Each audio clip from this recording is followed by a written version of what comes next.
Right, so I've been doing a lot of build testing at the moment, and I'm trying to figure out, in the grand scheme of things, if the Armour Proficiency is even remotely worth it.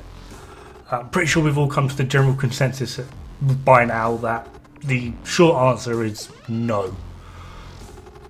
So I'm trying to figure out, one, what were Massive thinking, two, what were Ubisoft doing letting them do this, and three, is there any possible way in which we could potentially argue, just for the sake of argument, that we are potentially getting some benefit out of adding armour to our gear at such a measly percentage? So far, with the testing I've done, I don't have all of my gear at plus 20. I've got 3 at plus 10, 1 at plus 20, 1 at plus 1, and I'm still working on, not even started on the other one.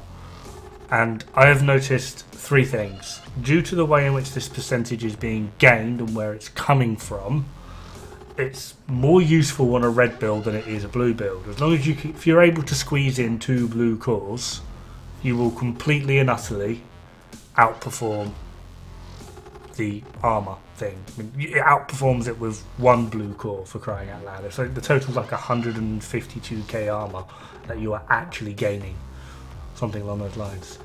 However, that being said, percentage armour on kill takes a huge jump, as well as perfect glass cannon build, well, just glass cannon builds in general.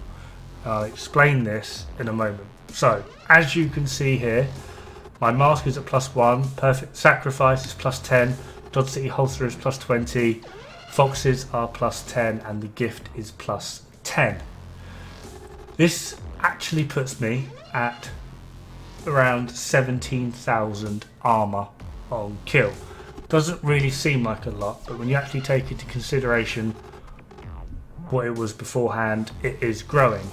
This also does take into effect your watch of percentage armour, and what I mean by this is these are the base armour values. You can see them sort of on the mouse on the right hand side, you can see me highlighting them, which meant before our watch our total was 660k armour. If we add the watch in for 10% per piece, we get 726,000 armour. This number should look a lot more familiar to people because that's essentially your base standard red build armour value.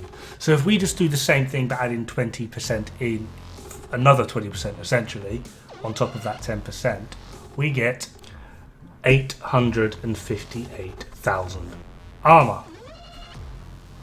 Is this worth it? Well, like I said, on armour on kill, this potentially is worth it, as well as percentage armour regen and varying other forms.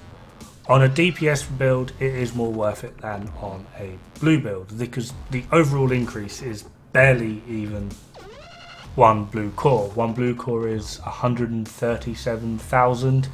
Maxing out all armour pieces on a red build will give you 132,000.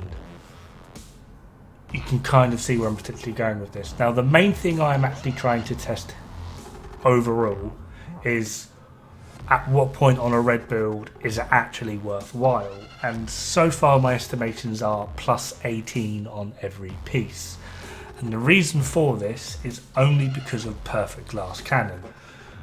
What I have been doing is I've been upping 1 piece at a time, plus 1 test, plus 1 test, plus 1 test, until eventually I will get to plus 20 on every piece. But so far I am actually noticing a difference in overall damage taken using perfect glass cannon, and it could potentially mean that you're able to mitigate the negative effects.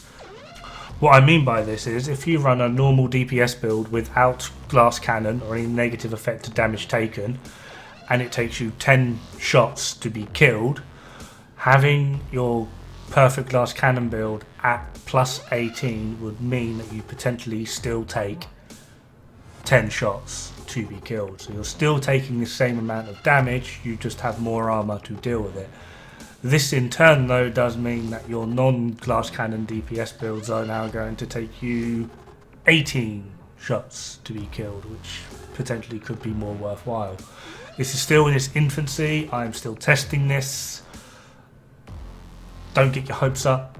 It's probably completely crap, but testing is being done and I'm making these mistakes so you don't have to.